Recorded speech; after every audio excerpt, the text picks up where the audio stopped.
अस्सलाम वालेकुम बच्चों, कैसे हैं आप सब। I hope you are fine. बच्चों, आज के लेक्चर में हम बात करने वाले इलेक्ट्रिक फ्लक्स के बारे में। आज का हमारा लेक्चर नंबर 5 है और इंशाल्लाह इस लेक्चर के अंदर हम इलेक्ट्रिक फ्लक्स और इसके बाद गॉस थ्योरम की स्टडी करेंगे। ठीक है, गॉस थ्योरम को समझने के लिए इलेक्ट्रिक फ्लक्स का समझना बहुत ज़रूरी है। और गॉस थ्योरम ये एक ऐसा टॉपिक है कि हम यहाँ पर इसका थ्योरम तो पढ़ लेते हैं, बट इसका एप्लीकेशन जो है तो हमको 12th स्टैंडर्ड के महाराष्ट्र बोर्ड का इलेक्ट्रोस्टैटिक जो चैप्टर है हमारा चैप्टर नंबर 8, तो उस चैप्टर के अंदर हमको इस गॉस थ्योरम का एप्लीकेशन वहाँ पर काम में आएगा। वहाँ पर 3 तरह से हम एप्लीकेशन को पढ़ेंगे, तो उससे पहले आपको गॉस थ्योरम का समझना ज़रूरी है। जबकि गॉस थ्योरम आपको 11th स्टैंडर्ड में दिया गया है और इसका एप्लीकेशन 12th स्टैंडर्ड में है। ठीक है, तो क्या करते हैं, गॉस थ्योरम शुरू करते हैं, उससे पहले इलेक्ट्रिक फ्लक्स समझ लेते हैं। ठीक है, इलेक्ट्रिक फ्लक्स क्या चीज़ है बच्चों। इलेक्ट्रिक फ्लक्स का मीनिंग ये है नॉर्मल कि आपने पिछले लेक्चर के अंदर ये सीखा था कि इलेक्ट्रिक फोर्स ऑफ लाइन इस तरह से होती है। इलेक्ट्रिक फील्ड के अंदर ये इलेक्ट्रिक फोर्स ऑफ लाइन है, करेक्ट ना। इलेक्ट्रिक फोर्स ऑफ लाइन अगर बच्चों हम क्या कर लेते हैं, किसी एरिया के अंदर से इलेक्ट्रिक फोर्स ऑफ लाइन को पास कर लेते हैं, अगर हम किसी एरिया के अंदर से इलेक्ट्रिक फोर्स ऑफ लाइन को पास कर लेते हैं तो वही इलेक्ट्रिक फोर्स ऑफ लाइन अब फ्लक्स का काम करते हैं। समझ में आया क्या क्या समझ में आया इसके अंदर कि अगर हम क्या कर लेते बच्चों, अगर हम क्या कर लेते हैं यहाँ पर कुछ इलेक्ट्रिक फोर्स ऑफ लाइन को, इलेक्ट्रिक फोर्स ऑफ लाइन है इस तरह से, ये इलेक्ट्रिक फोर्स ऑफ लाइन है ये, तो अगर इलेक्ट्रिक फोर्स ऑफ लाइन को हम किसी एरिया के अंदर से पास कर लेते हैं तो जितने number of force of line pass होते हैं इस गिवन एरिया के अंदर से, तो इस हम इलेक्ट्रिक फोर्स ऑफ लाइन को ही हम इलेक्ट्रिक फ्लक्स कहते हैं। Means electric flux is nothing but electric line of force but passes in the given area. Means क्या है बच्चों, इसका मैं आपको लिखकर बतलाता हूं। Number of lines of force passes perpendicular to a given surface area. ठीक है बेटा, ये हुआ हमारा इसका डेफिनेशन। इलेक्ट्रिक फ्लक्स किसको बोलते हैं, electric flux nothing but a electric line of force. ये क्या है, हाँ इलेक्ट्रिक लाइन ऑफ फोर्स ही है। देखो इलेक्ट्रिक लाइन ऑफ फोर्स ही है, बट अगर किसी एरिया के अंदर से पास हो जाती है तो उस इलेक्ट्रिक लाइन ऑफ फोर्स का नाम पड़ जाता है इलेक्ट्रिक फ्लक्स। समझिएगा कहानी। इलेक्ट्रिक फ्लक्स कोई नई चीज़ नहीं है, electric flux electric line of force ही है। खाली अगर वो एरिया के अंदर से पास होता है तो उसको हम क्या बोलते हैं, इलेक्ट्रिक फ्लक्स। फॉर एग्जाम्पल यहाँ पर आप बतलाएं मुझे कि इलेक्ट्रिक फ्लक्स यहाँ पर कितने हैं, तो इलेक्ट्रिक फ्लक्स की वैल्यू यहाँ पर 2। लाइन ऑफ फोर्स तो 4 है, 1 2 3 4, बट इलेक्ट्रिक फ्लक्स 2 है। हाँ, इलेक्ट्रिक फ्लक्स को अपन डिनोट करते हैं 5 से, और ये 2 है क्योंकि जितने एरिया में से पास होंगे लाइन तो उन लाइन का नाम बन जाएगा इलेक्ट्रिक फ्लक्स। समझ में आया क्या। अब इसका एक फॉर्मूला है बच्चों, इलेक्ट्रिक फ्लक्स का फॉर्मूला है E × A। ठीक है, E × A, और डॉट प्रोडक्ट में हम यहाँ पर इस तरह से वेक्टर फॉर्म में लगा लेते हैं, वेक्टर फॉर्म में इस तरह से, और डॉट प्रोडक्ट भी होता है यहाँ पर। ये मीनिंग क्या है इसका मैं आपको समझाता हूँ कि इलेक्ट्रिक फ्लक्स जो है, तो इलेक्ट्रिक फ्लक्स किस पे डिपेंड होते हैं, पहले आप मुझे बतलाएं इलेक्ट्रिक फ्लक्स किस पे डिपेंड होते हैं। जैसे एग्जाम्पल के तौर पर इस एरिया की बात करें तो अगर ये एरिया बड़ा रहा तो क्या इलेक्ट्रिक फ्लक्स ज़्यादा नहीं जाएंगे, तो first of all electric flux is depend on the area, correct ना। अगर एरिया छोटा हो जाए तो इलेक्ट्रिक फ्लक्स कम जाएंगे, अगर एरिया बड़ा कर दिया जाए, फॉर एग्जांपल इस एरिया को बड़ा कर दिया जाए इस तरह से, ओके, तो इलेक्ट्रिक फ्लक्स ज़्यादा चल जाएंगे, है ना, ज़्यादा पास हो जाएंगे। तो सबसे पहली बात पता चली कि एरिया के छोटे और बड़े होने पर भी ये डिपेंड है, करेक्ट ना। दूसरी चीज़ किस पर डिपेंड है, इलेक्ट्रिक फील्ड पर भी डिपेंड है। देखो इलेक्ट्रिक फील्ड अगर जितनी ज़्यादा होंगी, अगर इलेक्ट्रिक फील्ड फॉर एग्जाम्पल अगर इलेक्ट्रिक फील्ड स्ट्रॉन्ग रही तो क्या होगा बच्चों, इलेक्ट्रिक लाइन ऑफ फोर्स क्या रहेंगे, क्लोज रहेंगे इलेक्ट्रिक लाइन ऑफ फोर्स, और जब electric line of force close रहेंगे तो फिर ज़्यादा पास होंगे इलेक्ट्रिक फ्लक्स। तो मतलब किसके ऊपर डिपेंड है, और दूसरी चीज़ दूसरी चीज़ है इलेक्ट्रिक फील्ड के ऊपर भी डिपेंड है। ठीक है, तीसरी चीज़ किस पर डिपेंड है, अगर तीसरी चीज़ अपन बात करें तो ये जो हमारा एरिया है, तो थोड़ा सोचे ये एरिया है इस तरह से एरिया, तो एरिया कैसा होता है बेटा, एरिया वेक्टर होता है ना, area is the vector quantity in the physics, correct ना। हम एरिया को कैसे ट्रीट करते हैं, वेक्टर क्वांटिटी के एजा। क्यों, क्योंकि भाई एरिया का वेक्टर, देखो मैं आपको समझाता हूँ, एरिया का वेक्टर यानी एरिया का डायरेक्शन किधर निकलता है, एरिया का डायरेक्शन, तो area vector means direction of area vector is always perpendicular to the surface, correct ना। ये एक सरफेस है, इस प्लेन सरफेस के परपेंडिकुलर निकलता है इस तरह से। अब देखो इसके अंदर की बात करें, अगर अपन इस एरिया की बात करें तो इस एरिया का एरिया वेक्टर कैसे निकलेगा, इस तरह से निकलेगा, हाँ परपेंडिकुलर इस तरह से। देखो एग्जाम्पल के तौर पर, हाँ अगर मैं इसकी बात करूँ तो इसका एरिया वेक्टर कैसे निकलेगा, इसका एरिया वेक्टर इस तरह से निकलेगा, करेक्ट ना। इस सरफेस का एरिया की बात करूँ तो इस सरफेस का एरिया वेक्टर इस तरह से निकलेगा, करेक्ट ना। और अगर मैं इस सरफेस को इस तरह रखूँ तो इस तरह से एरिया वेक्टर निकलेगा। अगर मैं थोड़ा सा इसको इंक्लाइन कर दूँ तो फिर क्या होगा इसका, इस तरह अगर इंक्लाइन कर दूँ तो एरिया वेक्टर ऐसे निकलेगा अब इसका, करेक्ट ना। अगर ऐसे कर दूँ तो एरिया वेक्टर फिर ऐसे निकलेगा, है ना, ऐसे। तो ऐसे area vector perpendicular to the surface, और अगर एरिया ऐसा सरफेस तो ऐसा area vector. Means area vector is always perpendicular to the plane surface, right ना। कैसा होता है, एरिया वेक्टर हमेशा प्लेन सरफेस के परपेंडिकुलर होता है। तो मैंने क्या समझा आपको, एक तो ये कि नहीं, ये चीज़ क्या एरिया के ऊपर भी डिपेंड कर रही है। एरिया बढ़ जा रहा, एरिया बढ़ जा रहा तो क्या हो रहा बच्चों, एरिया जब बढ़ जा रहा number of electric flux electric lines भी बढ़ जा रहे, करेक्ट ना। और ई बढ़ जा रहा तो स्ट्रेंथ बढ़ जा रहे, जहां पर स्ट्रेंथ बढ़ जाती है तो वहां पर electric line of force close रहते, तो क्लोज रहेंगे तो इसलिए क्या हो जाएगा, और ज्यादा पास हो सकेंगे। तो दोनों पर डिपेंड है। तीसरी चीज किस पर डिपेंड है, तीसरी चीज डिपेंड है नो एरिया वेक्टर और इलेक्ट्रिक फील्ड, इन दोनों के दरमियान के एंगल पे। कैसे, मैं आपको समझाता हूं। मैं एक काम करता हूं, मैं सिर्फ करता हूं। अब देखिए, अब देखिए हम क्या कर लेते हैं, हाँ ये यहाँ पर बुक को मैंने हाँ ठीक है, चलिए चलो आप मुझे बताएं कि यहाँ से कि नहीं कंसिडर करें electric line of force pass हो रहे, करेक्ट क्या, यहाँ से electric line of force pass हो रहे। बट मैंने क्या करा, आप देखो कैसे पास हो रहे थे, ऐसे पास हो रहे थे इलेक्ट्रिक लाइन ऑफ फोर्स,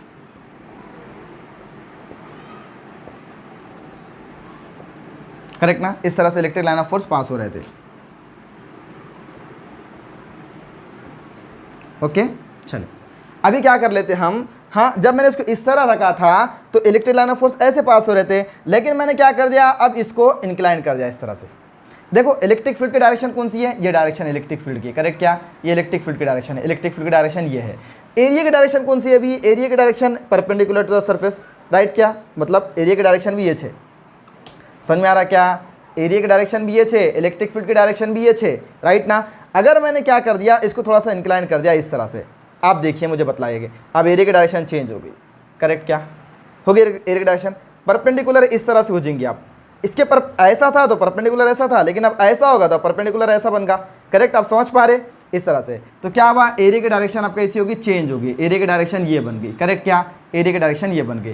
तो मीन्स यहाँ पर क्या हुआ बच्चों, अभी आप देख रहे होंगे कि मैंने बताया था कि जब मैंने इस तरह से रखा था तो इलेक्ट्रिक लाइन ऑफ फोर्स इतने सारे गए थे, हाँ इतने सारे इलेक्ट्रिक लाइन ऑफ फोर्स इस एरिया में से पास हुए। लेकिन जब मैंने इसको थोड़ा इंक्लाइन कर दिया तो क्या हुआ, मैंने जब इंक्लाइन कर दिया तो इलेक्ट्रिक लाइन ऑफ फोर्स, इतने इलेक्ट्रिक लाइन ऑफ फोर्स छूट गए, हाँ इतने electric line of force, 2-3 electric line of force छूट गए। मतलब क्या हुआ, जब मैंने उसको ऐसा रखा, इस एरिया को इस तरह से, इस सरफेस को इस तरह से रखा, तो इतने लाइन ऑफ फोर्स जाना नहीं गए, उसमें से पास नहीं हो सके। तो पता चला कि अगर एंगल चेंज होता है किसी सरफेस का या एरिया का एंगल चेंज होता है, मीन्स एरिया का एंगल चेंज हुआ यानी एरिया वेक्टर चेंज हुआ, राइट ना। अभी एरिया वेक्टर ऐसा है, अभी एरिया वेक्टर ऐसा है, अगर ऐसा कर दो एरिया वेक्टर ऐसे हो जाएगा, करेक्ट ना, इस तरह से। मीन्स क्या हुआ, इसका मीनिंग ये हुआ कि अगर एरिया वेक्टर का एंगल चेंज होता है तो पता चला अपने को एरिया वेक्टर का एंगल चेंज होने की वजह से इलेक्ट्रिक फ्लक्स की वैल्यू भी चेंज होती है। तो तीसरी चीज किस पर हुआ, ये हुआ कॉस थीटा पर। Theta is the angle between the electric field and area vector. अब हम कॉस थीटा क्यों लगा रहे हैं यहाँ पर, क्योंकि यहाँ पर हम डॉट प्रोडक्ट ले रहे हैं, तो डॉट प्रोडक्ट को हटाने पर कौन सा एंगल आता है बच्चों, कॉस थीटा आता है। और जबकि हम क्रॉस प्रोडक्ट की बात करते हैं तो क्रॉस प्रोडक्ट को हटाने पर वहां पर कौन सा साइन लगता है, वहां पर साइन एंगल लगता है, करेक्ट ना, वहां पर ट्रिग्नोमेट्रिक फंक्शन साइन एंगल लग जाता है। तो अभी ये डॉट प्रोडक्ट है, तो डॉट प्रोडक्ट कैसे सॉल्व होगा, ई इंटू ए इंटू ए, ये डॉट को हटाया तो यहाँ क्या लगेगा, कॉस थीटा, करेक्ट ना। इस पर इन तीनों पर डिपेंड होता है, तो ये फॉर्मूला बन गया सिंपल। अब देखो आप मुझे बताओ कि सबसे ज्यादा इलेक्ट्रिक फ्लक्स कब पास होंगे, इलेक्ट्रिक फ्लक्स सबसे ज्यादा कब पास होंगे, जब एक नहीं एरिया वेक्टर का डायरेक्शन और इलेक्ट्रिक फील्ड का डायरेक्शन सेम रहेगा, तब क्या होंगे, सबसे ज्यादा electric line of force pass होंगे। देखिए ना आप देखिए, अब देखिए यहाँ पर, करेक्ट क्या, अभी ये एरिया वेक्टर का डायरेक्शन और इलेक्ट्रिक फील्ड का डायरेक्शन सेम है, इलेक्ट्रिक फील्ड भी इधर ही जा रही है, एरिया वेक्टर भी इधर ही जा रहा, करेक्ट ना। तो पूरे लाइन ऑफ फोर्स में से पास हो जाएंगे, कुछ राइट ना। बट यहां पर आप देखिए, अगर मैंने इसका डायरेक्शन चेंज कर दिया, एरिया वेक्टर को ऐसे कर दिया, अब एरिया वेक्टर ऐसा होगा, करेक्ट ना। आपको लाइन ऑफ फोर्स जा रहा है क्या, बताइए आप, नहीं जा रहे, सिंपल सी बात है। अब एग्जांपल के तौर पर मैं आपको एक नहीं इसी डायग्राम को और अच्छा समझाता हूं। ठीक है, देखिए हमारे पास क्या है, ये एक एरिया है, फॉर एग्जांपल कंसिडर करो ये एक एरिया है, ठीक है, इसमें से क्या हुआ, electric line of force pass हो रहे हैं।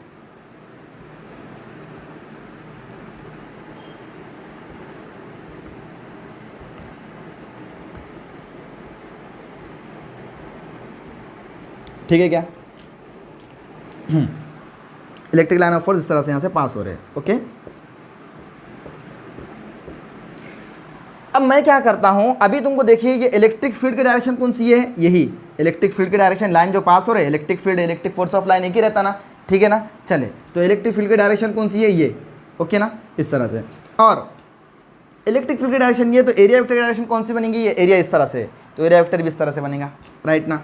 हाँ, डी ए, एरिया वेक्टर को ए कंसिडर कर लेता हूँ, चलो ए, एरिया वेक्टर भी इधर ही है सरफेस का, और इलेक्ट्रिक फील्ड भी इधर ही जा रही है, करेक्ट। बट मैंने क्या किया, अब इसी फील्ड को मैंने इस तरह से रख दिया, फॉर एग्जांपल इसी एरिया को मैंने क्या किया, उठाकर इस तरह से रख दिया, ठीक है, ऐसा ऐसा था, ऐसा रख दिया।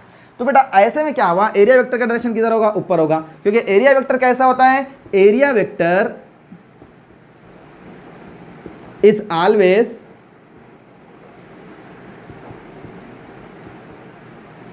Perpendicular to the surface.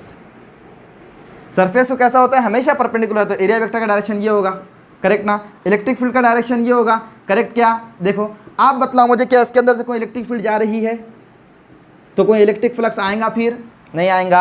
लेकिन इसके अंदर से क्या हो रहा है, जब उन्हें परपेंडिकुलर होता है तो सबसे ज़्यादा फ्लक्स जाते हैं, और जैसे एंगल कम होते जाता है, एंगल जैसे कम होते जाता है तो फ्लक्स कम जाते हैं। और जब वो कैसा हो जाता है, एरिया वेक्टर, जब एरिया वेक्टर और सॉरी हाँ, यहाँ पर इन अगर परपेंडिकुलर नहीं, यहाँ पर अगर दोनों के दरमियान का एंगल जीरो होता है, यानी पैरेलल होता है, यानी एरिया वेक्टर का डायरेक्शन और इलेक्ट्रिक फील्ड का डायरेक्शन, दोनों का डायरेक्शन कैसा होता है, दोनों का डायरेक्शन अगर पैरेलल होता है, दोनों पैरेलल, देखो इसका एरिया वेक्टर का डायरेक्शन यही है और इलेक्ट्रिक फील्ड का डायरेक्शन भी यही है। जब दोनों का डायरेक्शन पैरेलल होता है तो क्या होता है, सबसे ज़्यादा electric force of line pass होते हैं। और जब इन दोनों का डायरेक्शन परपेंडिकुलर होता है, जैसे इसका डायरेक्शन इलेक्ट्रिक फील्ड इधर जा रही है और एरिया वेक्टर का डायरेक्शन ये है, करेक्ट ना, एरिया इस तरह से, एरिया तो उसका परपेंडिकुलर एरिया वेक्टर, तो एरिया वेक्टर का डायरेक्शन इस तरह से है, तो आपको लाइन ऑफ फोर्स पास नहीं हो रहे, करेक्ट ना, इस तरह से। तो हम यहाँ पर क्या करते हैं, ये दोनों के दरमियान के एंगल को ले लेते हैं। तो आप यहाँ पर मुझे बतलाए, इस कंडीशन में phi is equal to E into A, अब यहाँ कॉस के थीटा कितना है बेटा, इन दोनों में ए और ई में, हाँ, angle between A vector and E vector कितना है बेटा, हाँ, थीटा इज इक्वल टू 0 है। तो अपन क्या कर लेते हैं, थीटा कॉस 0 कितना हो जाता है बेटा, 1 हो जाता है। तो यहाँ पर cos 0 जगह 1 लिख देते हैं, तो हमारा फाई का फॉर्मूला रहता है E इंटू ए। मीनिंग क्या हुआ इसका, मीनिंग ये हुआ, फाई का मतलब ये है कि एरिया में से, यूनिट एरिया कंसिडर कीजिए, यूनिट एरिया में से कितने electric line of force pass हो रहे हैं, समझ रहे, एरिया में से कितने electric line of force pass हो रहे हैं, उसे हम फ्लक्स कहते हैं। ये सिंपल मीनिंग है इसका, समझ पाए आप इसको। इलेक्ट्रिक फ्लक्स क्या है, सिंपल समझना है तो बस इतना समझ लीजिए, इलेक्ट्रिक फ्लक्स का मतलब ये है, किसी गिवन सरफेस के एरिया में से इलेक्ट्रिक फोर्स ऑफ लाइन अगर पास होते हैं या electric field of line pass होते हैं, उसी इलेक्ट्रिक फील्ड ऑफ लाइन का नाम है इलेक्ट्रिक फ्लक्स। इलेक्ट्रिक फ्लक्स कोई नई चीज़ नहीं है, किसी सरफेस में से अगर electric force of line pass होते हैं तो उसे हम क्या कहते हैं, इलेक्ट्रिक फ्लक्स, करेक्ट ना। इस तरह से याद रहे, परपेंडिकुलर टू द सरफेस हमेशा पास होना चाहिए, परपेंडिकुलर, देखो ये परपेंडिकुलर यहाँ पर बन रहा, सरफेस के परपेंडिकुलर बोला मैंने, हाँ, एरिया के नहीं, एरिया वेक्टर का नहीं, एरिया वेक्टर का सवाल ही पैदा नहीं होता यहाँ पर, एरिया वेक्टर अलग चीज़ है, हाँ, मैं सरफेस के परपेंडिकुलर की बात कर रहा, ये सरफेस है, इसके परपेंडिकुलर हो, देखो ना ये सरफेस है, सरफेस के परपेंडिकुलर पास होने से क्या हो रहा, यहाँ पर एरिया वेक्टर और इलेक्ट्रिक फील्ड तो सेम डायरेक्शन में आ रहे, थीटा 0 मिल रहा, बट ये सरफेस जो है तो सरफेस के परपेंडिकुलर हो रही है इलेक्ट्रिक फील्ड सरफेस के परपेंडिकुलर होने की वजह से क्या हो रही है, इसके अंदर पास हो सक रही है। अगर परपेंडिकुलर नहीं रही सरफेस के तो इलेक्ट्रिक फील्ड पास नहीं हो सकेंगे, अगर पैरेलल रही तो कहाँ पास हो रही, ये सरफेस है, इस सरफेस के पैरेलल कहाँ पास हो रही है, नहीं हो रही है, ठीक है। यहाँ पर परपेंडिकुलर है इसलिए पास हो रही है, तो कैसे लेंगे, number of line of force passes perpendicular to the surface, ठीक है ना, हमेशा परपेंडिकुलर अगर पास होते हैं तो उसे हम इलेक्ट्रिक लाइन ऑफ फोर्स कहते हैं। अगर फॉर एग्जांपल वो कुछ एंगल बना भी देता है, फॉर एग्जांपल इस तरह के पास होने के बजाय इस तरह पास हो जाता है, फॉर एग्जांपल यहां पर बतलाता हूं मैं, इस तरह से पास हो रहा है एग्जांपल, ठीक है, यानी मैंने क्या करा, इसको थोड़ा सा इंक्लाइन कर दिया, इस तरह थोड़ा इंक्लाइन कर दिया, तो थोड़ा इंक्लाइन करा, इस तरह का सरफेस बन गया। तो अब क्या होगा, इसका एरिया वेक्टर इधर जाएगा परपेंडिकुलर, इलेक्ट्रिक फील्ड की डायरेक्शन इधर जाएंगी, ये दोनों का जो एंगल रहेगा दरमियान का थीटा वो यहाँ पर लेंगे हम, करेक्ट ना। यहाँ पर एंगल जो रहता है वो थीटा को यहाँ पर लेंगे, और फिर मीन्स क्या मतलब क्या है इसका, हम कॉस थीटा क्यों ले रहे हैं, कॉस थीटा इसलिए ले रहे हैं हम कि ये इससे जुड़े वाला एंगल जो रहता है ये कॉस थीटा, तो कॉस रहता है, मतलब ये कॉस एंगल होता है। अगर इसके दो कंपोनेंट कर दूं मैं, अगर इस एरिया वेक्टर के दो कंपोनेंट कर दूं तो एक कंपोनेंट ऊपर जाता है, एक कंपोनेंट इधर जाता है, अगर रिजॉल्व करूं तो मैं इसको, ठीक है ना। मैकेनिक्स के अंदर आपने स्टडी की होंगी कि हम क्या करते हैं, एरिया अगर हम किसी भी इंक्लाइन लाइन को रिजॉल्व करते हैं इनटू टू कंपोनेंट, तो वो एक कॉस थीटा और साइन थीटा में रिजॉल्व हो जाती है। तो यहाँ पर कॉस थीटा में रिजॉल्व हो गई, साइन थीटा में रिजॉल्व होगी, करेक्ट ना। तो यहाँ पर कॉस थीटा में कैसा हो जाएगा बेटा, कॉस थीटा इंटू में ए, और यहाँ पर साइन थीटा इंटू में ए, करेक्ट ना। तो देखो यहाँ पर अब हम बात करते हैं कि हमको कौन सा एंगल चाहिए। तो एंगल अगर हम इसकी बात करें तो हम ये एंगल तो नहीं ले सकते, तो हमको एंगल कौन सा चाहिए, इन दोनों के दरमियान का। तो ये वाला जो एंगल से जुड़े वाला कंपोनेंट होता है वो कॉस होता है, और एंगल से जुड़े वाला जो कंपोनेंट नहीं होता है तो उसे साइन कहते हैं हम, ठीक है, इस तरह से। तो यहाँ पर हम कॉस एंगल को ही लेंगे, समझ पाए। अगर मैं आपको शॉर्ट ज़्यादा कन्फ्यूज़ ना करते हुए समझा दूँ इसका सिंपल मीनिंग, अगर किसी को पूरा समझ में आ गया तो बहुत अच्छी बात है, लेकिन किसी को नहीं समझ में आया तो बस आप इतना याद रखिए, इतना याद रखिए कि इलेक्ट्रिक फ्लक्स क्या होते हैं। इलेक्ट्रिक फ्लक्स जो होते हैं तो वो E इंटू ए, मीनिंग ये है कि किसी एरिया के अंदर से, किसी एरिया के अंदर से कुछ इलेक्ट्रिक लाइन ऑफ फोर्स जब पास होते हैं तो उसी को हम इलेक्ट्रिक फ्लक्स कहते हैं। समझ में आ रहा है क्या, इलेक्ट्रिक फ्लक्स क्या है, the number of line of force passing through a area called as क्या, इलेक्ट्रिक फ्लक्स, करेक्ट ना, इस तरह से। चले अभी अपन क्या करेंगे, इलेक्ट्रिक फ्लक्स के बाद डिस्कस करेंगे किसके बारे में, गॉस लॉ के बारे में, ओके। अब गॉस लॉ क्या बोलता है देखिए, एक्चुअल में ये इलेक्ट्रिक फ्लक्स जो हमने फाइंड किया है तो ये बहुत डिफिकल्ट मेथड है ना, बहुत डिफिकल्ट मेथड है इलेक्ट्रिक फ्लक्स फाइंड करने का, क्योंकि इसके अंदर क्या हो रहा है मसला, इसके अंदर ये हो रहा है कि हमको हर चीज़ का एंगल चेक करना पड़ रहा है, करेक्ट ना। हाँ, एरिया वेक्टर की बात करना पड़ रहा है, यानी थोड़ी मुश्किल हो रही है। तो गॉस लॉ ने या गॉस थ्योरम ने हमको बहुत आसानी कर कर बतलाई है कि इलेक्ट्रिक फ्लक्स आप उस तरह से मेजर करने के बजाय इलेक्ट्रिक फ्लक्स को हमारे इस थ्योरम के ज़रिए से मेजर कीजिए, आपको आसानी होगी, ठीक है। हमारे लिए एक इजी मेथड बना दिया है, एक इजी लॉ दे दिया है कि इलेक्ट्रिक फ्लक्स, लेकिन इनके कुछ लिमिटेशंस है। लिमिटेशन ये है कि ये गॉस थ्योरम सिर्फ और सिर्फ सिमेट्रिक सरफेस के लिए काम में आता है। सिमेट्रिक सरफेस यानी यकसा सरफेस, इस तरह का पूरा सिमेट्रिक सरफेस, करेक्ट ना, सिमेट्रिक है, प्लेन शीट जिसको बोलेंगे सिमेट्रिक है, यानी कहीं पर भी चेंज नहीं है ना, इस तरह से। फॉर एग्जांपल हम और दूसरा बोलते हैं हमारा स्फीयर की बात करते हैं, स्फीयर के अंदर भी कैसा होता है, पूरा सिमेट्रिक होता है। या फिर उसके अलावा सिलेंडर की बात करते हैं तो सिलेंडर में कैसा पूरा सिमेट्रिक होता है, करेक्ट ना। तो सिमेट्रिक सरफेस के ऊपर ही अप्लीकेबल है, दूसरे सरफेस के ऊपर, आर्बिट्री सरफेस के ऊपर इन्हें अप्लीकेबल, रैंडम सरफेस के ऊपर अप्लीकेबल नहीं होता। एक दूसरी चीज़ ये है कि ये सिर्फ 3D सरफेस के लिए अप्लीकेबल है। हाँ, इसका लिमिटेशन ये है कि सिर्फ और सिर्फ 3D सरफेस के लिए अप्लीकेबल है, मीन्स अगर 2D सरफेस रहा तो इन्हें अप्लीकेबल होना मुश्किल है, ठीक है, नहीं हो पाता इन्हें अप्लीकेबल। तो हम क्या करते हैं, गॉस लॉ को समझने के लिए आपको गॉस लॉ या गॉस थ्योरम, ठीक है, इसको समझने के लिए पहले तो हम समझाए थे कि गॉस लॉ का स्टेटमेंट क्या। गॉस लॉ स्टेट ये करता कि the net electric flux, the net electric flux through a close surface equals to net electric charge enclosed by surface divided by epsilon naught, ठीक है। हमने एप्सिलॉन नॉट के बारे में ऑलरेडी डिस्कस कर लिए वाले, परमिटिविटी कांस्टेंट रहता है और एप्सिलॉन नॉट आ गया तो वो एयर का परमिटिविटी, वैक्यूम का परमिटिविटी कांस्टेंट रहता है, करेक्ट ना, इस तरह से। अभी हम क्या करते हैं, इन्हें क्या बोला, नेट इलेक्ट्रिक फ्लक्स क्या होता है, नेट इलेक्ट्रिक फ्लक्स होता है क्या, net charge dividing bye permittivity not या फिर एप्सिलॉन नॉट, ठीक है।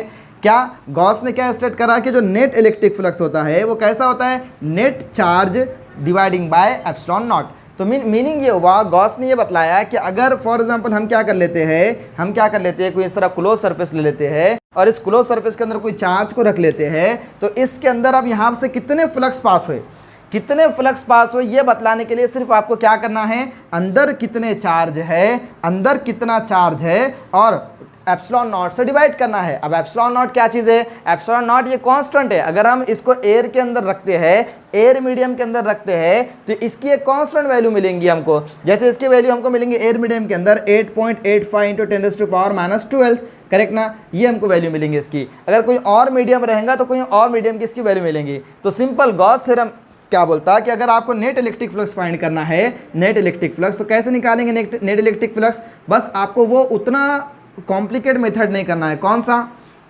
जो हमने मेथड करे 3D सरफेस के लिए, याद रखें। हाँ अप्लीकेबल इन्हें सिर्फ और सिर्फ 3D सरफेस के लिए होगा। हमने जो अभी करे थे फ्लक्स निकालने के लिए, फ्लक्स का फॉर्मूला क्या निकाले थे हमने, E इंटू ए, ठीक है, इंटू कॉस थीटा। तो आपको इतना कॉम्प्लिकेट मेथड नहीं करना है, आपको शॉर्ट मेथड क्या करना है, इसके अंदर नेट चार्ज कितने हैं और डिवाइडिंग बाय इस कांस्टेंट की वैल्यू डाल दीजिए, आपको इलेक्ट्रिक फ्लक्स इस सरफेस से कितने पास हो रहे हैं पता चल जाएगा। राइट किया, ये इसने कहा, इसका स्टेटमेंट है। अब इसने लेकिन इस स्टेटमेंट को कहाँ से लाया, हाँ हमको इन्होंने कन्वीनियंट बनाने के लिए हाँ ये हमको फॉर्मूला दे दिया, लेकिन इसने कहाँ से ड्राइव करा, तो इसने ड्राइव करा, हम आपको समझाते हैं, ठीक है, इसको लिख लीजिए आप, ओके ना। चले ओके, अभी हम आपको इसका प्रूफ बतलाते हैं गॉस थ्योरम का। हाँ हम CBSE की, अब NCERT की बुक से हम आपको बतला रहे हैं इसका प्रूफ। स्टेट बोर्ड की बुक से थोड़ा सा डिफरेंट होता है, लेकिन हम आपको NCERT की बुक से समझा रहे हैं। देखते हैं, चलो क्या किया इसने क्या किया, एक क्लोज सरफेस लिया और मैंने आपको समझाया कि Gauss theorem is always applicable for only close surface, right ना। 3D सरफेस के लिए क्लोज सरफेस का मतलब क्या है, 3D सरफेस, ठीक है ना। ये 3D सरफेस है बेटा, सर्कल नजर आ रहा है लेकिन ये स्फीयर है, ठीक है ना, इस तरह से। चलो, तो गॉस लॉ हमेशा 3D सरफेस के लिए एप्लीकेबल होता है, करेक्ट ना। इसने क्या किया, इसी फॉर्मूले का जो फ्लक्स का हमारा बेसिक फॉर्मूला था उसी का यूज किया और बतलाया कि इलेक्ट्रिक फ्लक्स आपको निकालना इस तरह से आसान हो जाएगा। किस तरह से, कंसिडर करो ये एक चार्ज है, ठीक है, इस तरह से। अब चार्ज है तो क्या उन्हें क्या करता, हाँ अगर चार्ज है तो उसके इलेक्ट्रिक लाइन ऑफ फोर्स क्या होते हैं, इस तरह से रेडियली आउटवर्ड बाहर आ जाते, करेक्ट ना, इस तरह से, करेक्ट। ये चार्ज है कोई क्यू, तो इसके इस तरह से। तो उसने क्या किया, एक छोटा सा सरफेस एलिमेंट लिया, इस तरह छोटा एरिया लिया, ठीक है। अब देखा उसने कि ये जो एरिया है, तो इस एरिया की बात करें अगर, तो इसका एरिया के अंदर इलेक्ट्रिक फील्ड की डायरेक्शन कौन सी है, इलेक्ट्रिक फील्ड की डायरेक्शन तो ये है। अब ये छोटा सा एरिया है तो इसका एरिया वेक्टर भी कौन सा रहेगा, यही रहेगा, एरिया वेक्टर भी। अच्छा, अब एरिया देखो हम क्या कर रहे हैं, छोटा सा फ्लक्स निकाल रहे हैं, छोटा सा फ्लक्स। हाँ डी कहाँ पर लगाते हैं हम, जहाँ पर छोटे फ्लक्स की बात करना है, ठीक है। तो डी फाई अगर निकाल रहे हैं हम, तो इलेक्ट्रिक फील्ड, करेक्ट ना। अब छोटा सा एरिया है तो हम डी ए लगा देंगे यहाँ पर, डी ए, करेक्ट क्या, एरिया भी छोटा सा है, ओके ना। हाँ लेकिन कैसा होता है बच्चों, ये डॉट प्रोडक्ट में होता है, करेक्ट क्या, इस तरह से। अब हम क्या करते हैं, इस जगह पर क्या करना है, हमको फ्लक्स निकालना है, यहाँ का इस एरिया के अंदर से कितना फ्लक्स पास हो रहा है हमको वो निकालना है। तो हम क्या कर लेते हैं, डी फाई जैसी की वैसी, correct, is equal to E vector. अगर हम डॉट प्रोडक्ट को खोल देते हैं तो क्या हो जाता है, ई इंटू हाँ D A into cos theta. याद है ना आपको, डॉट प्रोडक्ट को हम अगर क्या करते हैं, ओपन कर लेते हैं तो वहाँ पर कॉस थीटा लग जाता है। तो अब कॉस थीटा डी फाई जैसी की वैसी बच्चों, और ई जैसी की वैसी, अच्छा डी ए जैसी की वैसी। आप मुझे बतलाओ, ये दोनों पैरेलल है, एरिया वेक्टर भी ऐसी है। एरिया वेक्टर कैसा रहता है, सरफेस को परपेंडिकुलर, ये सरफेस इसके परपेंडिकुलर एरिया वेक्टर, और इलेक्ट्रिक फील्ड वैसी जा रही, तो एंगल कितना हुआ दोनों का, 0, करेक्ट ना।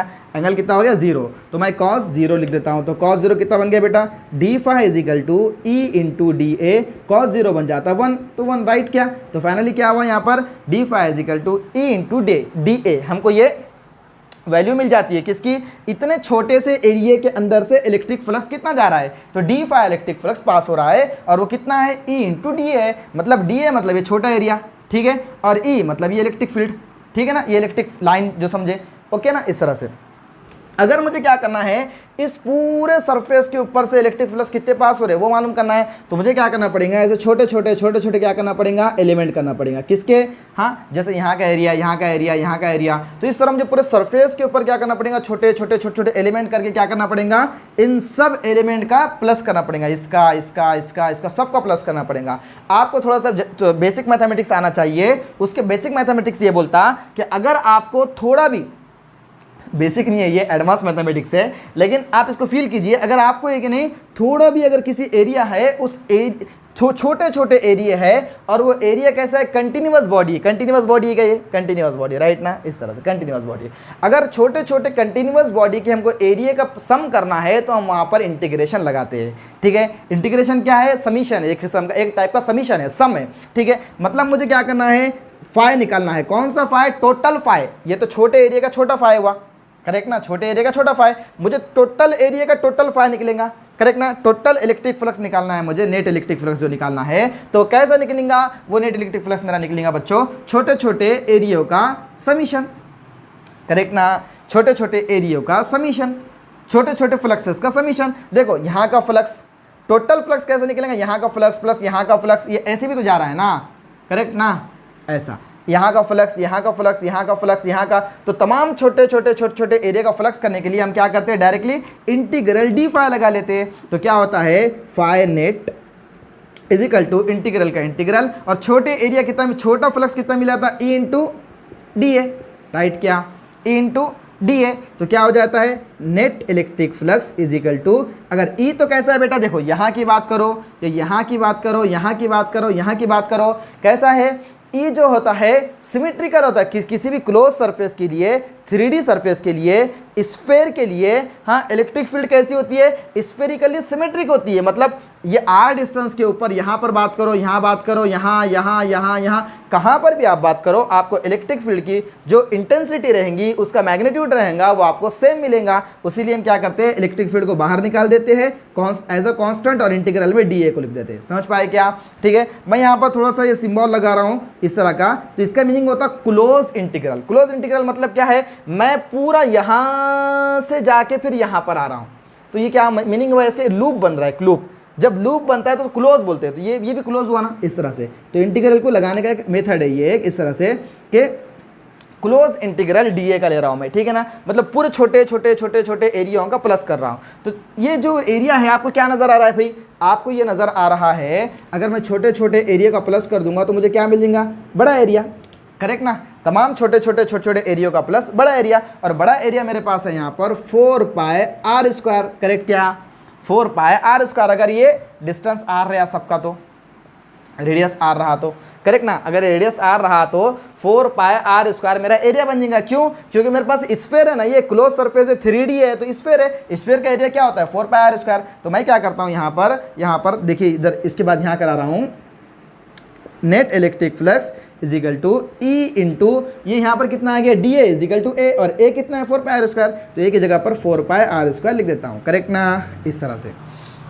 तो बच्चों अब इलेक्ट्रिक फील्ड की वैल्यू क्या थी अपने पास, अगर आपने पिछले लेक्चर के अंदर, लेक्चर नंबर 3 के अंदर स्टडी की होंगी, तो इलेक्ट्रिक फील्ड की वैल्यू थी 1/4 पाई एप्सिलॉन नॉट इंटू में Q by R square, correct ना, क्यू बाय आर स्क्वायर ये वैल्यू थी, और इंटू में अब ये इलेक्ट्रिक फील्ड की जगह पर अपन ये वैल्यू रख दिए, और यहाँ पर 4 pi square as it is, correct क्या, तो क्या हुआ, 4 pi get cancel, r square cancel, तो क्या बचा, सिर्फ ऊपर बचा क्यू और नीचे बचा क्यू नॉट, करेक्ट क्या। देखिए, तो यही मेथड से हमको कन्वीनियंट बनाने के लिए, इजी बनाने के लिए गॉस अंकल ने हमको इस तरह का फॉर्मूला ड्राइव करके दे दिए। ये है गॉस थ्योरम। गॉस थ्योरम क्या स्टेट करता, the net electric flux close by surface is equal to net charge dividing by epsilon not. Net charge enclose by surface, याद रखिए नेट चार्ज सरफेस के अंदर क्लोज रहना चाहिए, ठीक है, तो डिवाइडिंग बाय एप्सिलॉन नॉट, अगर आप ये डालते हैं तो आपको डायरेक्टली नेट इलेक्ट्रिक फ्लक्स मिल जाता है। ये कितने इलेक्ट्रिक फ्लक्स पास हो रहे हैं यहाँ पर, समझ आया क्या, समझ आया, ठीक है। अभी अपन क्या करते हैं, नया टॉपिक शुरू करते हैं। बहुत इंपॉर्टेंट है गॉस थ्योरम। गॉस थ्योरम समझना है कैसे करें, तो आपको बस इतना याद रखना है, Gauss theorem means Q by epsilon not. Q is the net charge, हाँ, इनक्लोज बाय सरफेस, और epsilon not is the permittivity constant in the air medium, okay. चले अभी अपन बात करते हैं चार्ज डिस्ट्रीब्यूशन के बारे में, ठीक है, चार्ज डिस्ट्रीब्यूशन के बारे में, ठीक है। जो अब डायपोल का कॉन्सेप्ट है, एक डायपोल का, तो डायपोल के कॉन्सेप्ट को हम 12th के अंदर स्टडी कर लेंगे। अभी हम लास्ट टॉपिक को देखते हैं, वो है चार्ज डिस्ट्रीब्यूशन। क्या है? Charge distribution. के चार्ज का डिस्ट्रीब्यूशन हम कैसे करते हैं? चार्ज डिस्ट्रीब्यूशन, ठीक है। मोस्ट इंपॉर्टेंट टॉपिक है ये, 12th के अंदर बहुत काम में आने वाला है, चार्ज डिस्ट्रीब्यूशन, ठीक है। चलिए, चार्ज डिस्ट्रीब्यूशन के अंदर आपको क्या क्या याद रख, इसके अंदर बेटा 3 तरह के डेंसिटी होती है। चार्ज डेंसिटी 3 तरह के, 3 टर्म को पढ़ना है, ठीक है। चार्ज डेंसिटी के 3 टर्म को पढ़ना है हमको इसके अंदर, चार्ज डेंसिटी के, हाँ, ये चार्ज डिस्ट्रीब्यूशन के 3 टर्म पढ़ना है, ठीक है। पहले टर्म का नाम है लीनियर चार्ज डेंसिटी, ठीक है, लीनियर चार्ज डेंसिटी, ठीक है। इसे हम लेम्बडा से डिनोट करते हैं इस तरह से, ओके।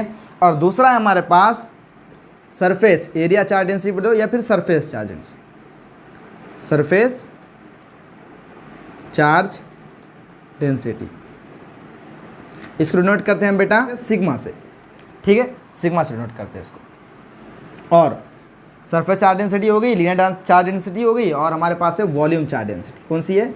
वॉल्यूम चार्ज डेंसिटी, ठीक है। वॉल्यूम चार्ज डेंसिटी को हम डिनोट करते हैं V से, ओके। क्या? इस तरह से। अभी ये तीनों का मीनिंग क्या है, इन तीनों का डेफिनेशन क्या है, ये समझाते हैं हम आपको, ठीक है। अगर बेटा यहाँ पर क्या है, अगर एग्जांपल के तौर पर हमारे पास एक रॉड है इस तरह की, ठीक है, और इसके ऊपर चार्जेस इस तरह से, फॉर एग्जांपल इस तरह से चार्जेस है, तो बेटा आप बतलाओ मुझे ये चार्जेस कैसे है? कुछ लेंथ के ऊपर डिस्ट्रीब्यूटेड है, यूनिफॉर्मली डिस्ट्रीब्यूटेड लेंथ के ऊपर ना।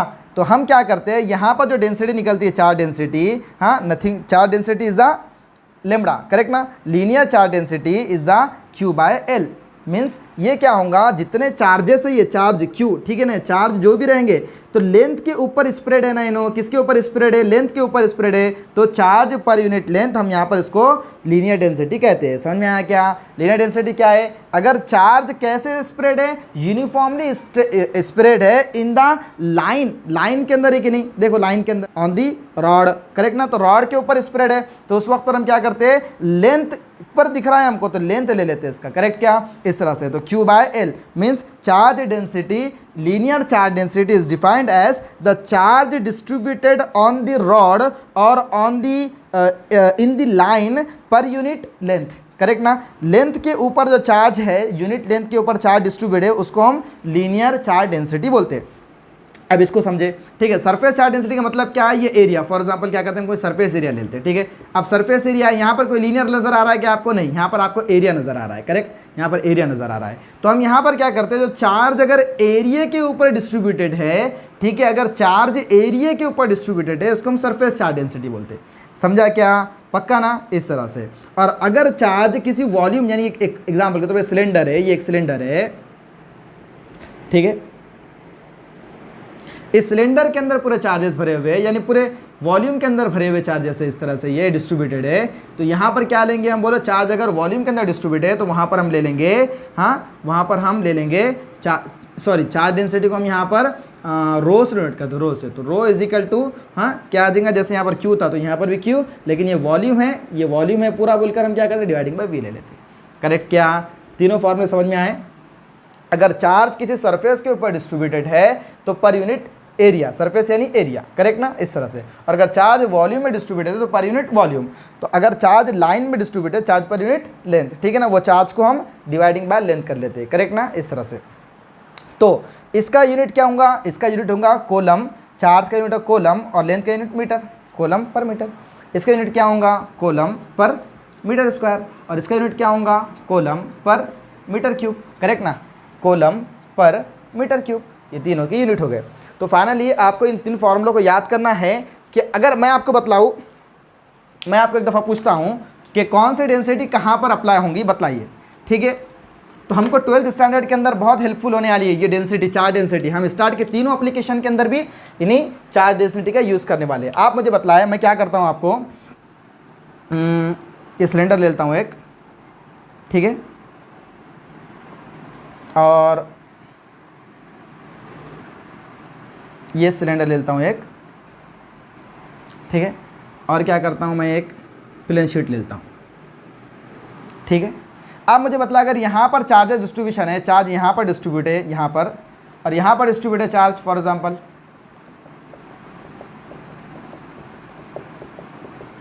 ठीक है, और चार्ज यहाँ डिस्ट्रीब्यूट है, तो आप मुझे बतलाए कि ये एक सरफेस नज़र आ रहा है, ठीक है, ये खाली सरफेस है, हो ना, प्लेन सरफेस है ये। आप मुझे बतलाए कि यहाँ पर कौन सी डेंसिटी अप्लाई करेंगे, आप बोलो। अगर यहाँ पर चार्ज डेंसिटी की बात करें तो कौन चार्ज डेंसिटी अप्लाई होंगी, यहाँ पर चार्ज डेंसिटी बोलो लीनियर चार्ज डेंसिटी अप्लाई होंगी, यानी Q/L वाली, करेक्ट ना। और यहाँ पर कौन सी डेंसिटी अप्लाई होंगी, चार्ज डेंसिटी यहाँ पर लीनियर रहेंगी, करेक्ट। और यहाँ पर जो डेंसिटी अप्लाई होंगी, क्योंकि ये वॉल्यूम, ये पूरा इस तरह सिलेंडर है ना, इस तरह का सिलेंडर है, पूरा ये सिलेंडर है, तो सिलेंडर के अंदर पूरे चार्जेस भरे हुए हैं ना, तो वॉल्यूम में भरे हुए, तो क्या होगा, चार्ज पर यूनिट वॉल्यूम, यानी यहाँ पर कौन सी डेंसिटी अप्लाई होंगी, यहाँ पर होंगी वॉल्यूम डेंसिटी। वॉल्यूम डेंसिटी क्या बोलते हैं हम, रो, करेक्ट ना, रो बोलते हैं। और यहाँ पर एक प्लेन एरिया है, एक एरिया है, तो एरिया के ऊपर डिस्ट्रीब्यूट चार्ज है, तो एरिया के ऊपर के चार्ज का डिस्ट्रीब्यूट क्या बोलते हैं, सरफेस डेंसिटी, सिग्मा, करेक्ट ना। तो हम इंशाल्लाह इन तीनों मेथड को भी इंशाल्लाह कहाँ पर स्टडी करेंगे, इसको हम ये तीनों डेंसिटी को अप्लाई करेंगे कहाँ पर, 12th के अंदर, ओके ना। तो अभी हमने आपको अगर शॉर्ट में आपको समझाओ कि हमने इस लेक्चर के अंदर क्या क्या पढ़ा, शॉर्ट अगर आपको कितना याद रखना है, ठीक है, फॉर द 12th स्टैंडर्ड, तो आपको आज के लेक्चर से याद रखना है नंबर एक चीज़, क्या, इलेक्ट्रिक फ्लक्स क्या है, इलेक्ट्रिक फ्लक्स है phi is equal to E/A, okay ना, E/A, but in the dot product, correct. और डॉट प्रोडक्ट को अगर सॉल्व करते हैं तो E/A cos थीटा, करेक्ट ना, ओके ना। Area vector is always direction of area vector is always perpendicular to the surface, ठीक है ना। इस सरफेस का एरिया वेक्टर कैसे निकलेगा, इस तरह से परपेंडिकुलर आपकी तरफ, हाँ, इस तरह से। दूसरी चीज़ आपको याद रखनी है गॉस थ्योरम। गॉस थ्योरम से क्या याद रखना है, गॉस थ्योरम का फॉर्मूला था नेट फ्लक्स जो होते हैं इनक्लोज बाय सरफेस, वो कैसे होते हैं, net charge enclose by surface, net charge enclose by surface, थोड़ा अच्छा लिख देता हूँ, पर यूनिट एप्सिलॉन नॉट। ये दूसरा फॉर्मूला आपको याद रखना है, ठीक है। तीसरा फॉर्मूला आपको क्या याद रखना है, तीसरा फॉर्मूला आपको याद रखना है लीनियर डेंसिटी का। लीनियर डेंसिटी क्या है, Q/L, ओके ना। और अप्लीकेबल होंगी कहाँ पर, लेंथ के ऊपर, लेंथ के ऊपर अप्लीकेबल होंगी, ठीक है। चौथा फॉर्मूला आपको याद रखना है, इसे चौथा फॉर्मूला आपको याद रखना, लैम्बडा हो गया, और सरफेस डेंसिटी, तो सरफेस डेंसिटी क्या है, Q/A, यानी ये किसी एरिया के ऊपर की बात करेंगे इसके लिए। चलो, और पांचवा फॉर्मूला आपको याद रखना है, कौन सा, वॉल्यूम डेंसिटी का। वॉल्यूम डेंसिटी यानी कि रो क्या है, Q/V, तो ये कुछ वॉल्यूम बना दे इस तरह, ओके क्या, इसके अंदर चार्जेस भरे हुए। अगर आप इन 5 फार्मूलों को याद रखते हैं यहाँ से, ठीक है, और इन 5 फार्मूले के अलावा अभी इस लेक्चर से तो आपको इतना ही याद रखना है, लेकिन जो हमारे प्रीवियस लेक्चर है, प्रीवियस लेक्चर से अगर आपको याद रखना है, सबसे पहली चीज़ आपको याद रखना होगा प्रीवियस लेक्चर से, क्या चीज़, पहली चीज़ आपको याद रखना होगा कूलम्ब्स फोर्स, सबसे इंपॉर्टेंट। कूलम्ब फोर्स का फॉर्मूला क्या था, Q/R², करेक्ट ना, इस तरह से Q1 Q2/R²। तो K कितना था, 1/4πε0, और इंटू में Q1 Q2/R², ओके ना। ये एक आपको कूलम्ब फोर्स का फॉर्मूला वहाँ से याद रखना है। दूसरा चीज़ शॉर्ट अगर आपको दूसरा याद रखना है, यहाँ पर कूलम्ब फोर्स का फॉर्मूला ये आ गया, force between the two charges या interaction between the two charges, ये था हमारा, ठीक है ना। दूसरी चीज़ अगर आपको याद रखना है इसके अंदर, हमने इसके बाद इलेक्ट्रिक फील्ड पढ़ी थी, और इलेक्ट्रिक फील्ड क्या होती है, फोर्स पर यूनिट चार्ज, करेक्ट ना, टेस्ट चार्ज। तो फोर्स पर यूनिट टेस्ट चार्ज क्या हुआ था, हमारा फाइनल फॉर्मूला आ गया था इसका, इसको पूरा रखने पर, कैलकुलेट करने पर, हाँ, E = 1/4πε0 इंटू में Q/R², इलेक्ट्रिक फील्ड ये आ गई थी। ये 2 फॉर्मूले यहाँ से याद रखने हैं, फिर ये इतने फॉर्मूले अगर आप याद रखते हैं तो आपको 11th स्टैंडर्ड का इलेक्ट्रोस्टैटिक पूरा कंप्लीट समझ में आ जाता है, और 12th का इलेक्ट्रोस्टैटिक आप आसानी से समझ पाते हैं, ठीक है। तो आई होप कि आपको ये सारी चीज़ें समझ में आई होंगी। मैं आपको एक रिक्वेस्ट करूँगा कि आप 12th स्टैंडर्ड का इलेक्ट्रोस्टैटिक एक one of the biggest chapter है, मैं समझता हूँ वॉल्यूम 2 के अंदर बहुत सबसे बड़ा चैप्टर और सबसे कंसेप्चुअल चैप्टर यही है। इसको समझने के लिए 11th का इलेक्ट्रोस्टैटिक समझना ज़रूरी है। आप पहला, दूसरा, तीसरा, चौथा, पाँचवा, इन 5 लेक्चर को कंप्लीट देखिए और रिपीट कर देखिए। अगर आपको नहीं समझता है और कोई क्वेश्चन नहीं समझ में आए तो हमको कमेंट कर पूछिए, इंशाल्लाह हम आपको आंसर देने की पूरी कोशिश करेंगे। Thank you.